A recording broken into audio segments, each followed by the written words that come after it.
The promise is that you will live. You won't just exist, but you will truly live. You will begin to enjoy the moment you are in. Be present. Wherever you are, be present in this very moment. You cannot simply dream about a future without taking care of the responsibilities of now. You're going to have such a period in your life where it seems like it's not working. You're going to have doubts. You're going to have a lot of trials and tribulations and challenges. And everybody has what's called a turn back moment. You always have a moment in your life where the direction you're going, you will have to make a decision to keep going or you turn back. The sad thing is, the average person turns back. But think about this. If you're going somewhere and you turn back, you can never get there. Never rely on tomorrow to bail you out, because it can't and it won't. That's why you need to make every day a masterpiece. That's why every moment matters. So today, you got it in your hand. Grab it. Do it right now. If you do it now, you're preparing for tomorrow. If you don't do it now, tomorrow, you're going to try to repair yesterday. And you just can't do that well. We create what we focus on. Where focus goes, energy flows, but most people are focusing on what they have to do, not what they can do. They're focusing on what is versus what they're here to create. What makes you a leader is you see things as they are, but then you see it better than it is, and you make it the way you see it. You come up with that vision and you make it happen. As a whatever you want to be, you've got to get so good at that thing that when people see you do it, you make them experience the most potent human emotion, and that is awe.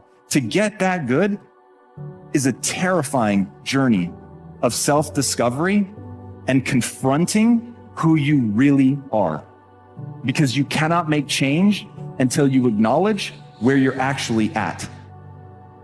I don't care if you have to inch your way day by day, even if you have to get down and it hurts and it's hard and nobody can see what you're really going through. If you don't quit, the pit will become your platform. Being from a disciplined family does not make you a disciplined person. What makes you a disciplined person is choosing to be disciplined.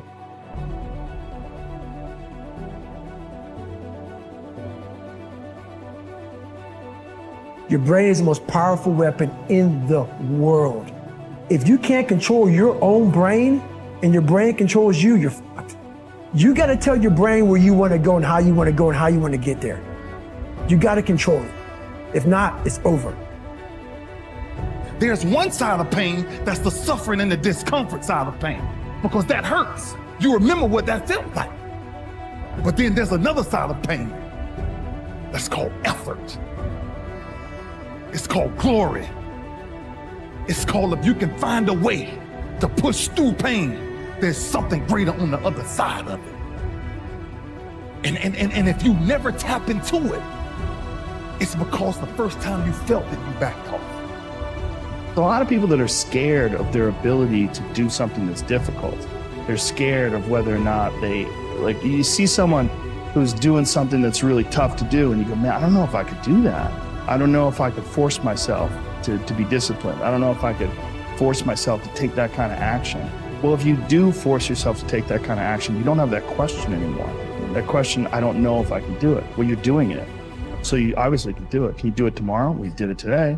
Or can you do it tomorrow? Just do it.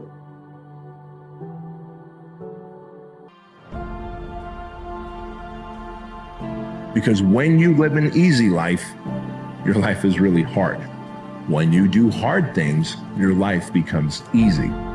How much adversity can you handle and still keep making good decisions, still keep putting one foot in front of the other, still keep leading people that you're meant to lead? And if you can crank up that thermostat by intentionally doing hard things, running towards pain, doing that one more set, one more rep, one more step, one more sales call, one more knock on the door, one more thing, one more degree than everybody else. All it takes is that one extra degree consistently compounded over time. You become a savage of a human. Nothing in terms of being tangible, but it is so real, it's almost real. So the first step is to imagine the possibilities. Imagine the possibilities. Get out there and go and do something. Just go. And then in the middle of doing it, it'll become easy. Even if it's not easy, even if it's hard, it's easier than not doing it and wishing that you had done it. Dedicate your life to a cause larger than yourself. See, if you dedicate your life to a cause larger than yourself, you're not following the crowd. The quality of life is often determined by that to which the individual is dedicated. If the dedication of the life is vague and diffuse, the quality is apt to be poor and weak. There is much to be said for the intensity of life. It was on me. And that's the thing you have to realize. Everything you do, you may have some support, you may not, but it's on you. You have to make the decision whether you want to be a badass or whether you just want to be mediocre and everything's okay. But being a badass hurts.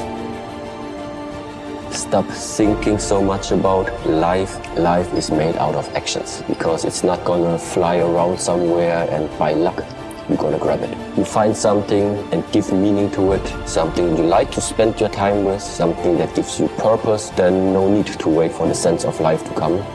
Number one, whatever promise you make, I'm gonna wake up at this time and not hit the snooze button, you wake up at that time and don't hit the snooze button. I'm gonna eat clean, then you eat clean. Then you maintain a positive mental attitude. What if you actually set higher standards for yourself and you actually set those standards and you hold yourself accountable to it?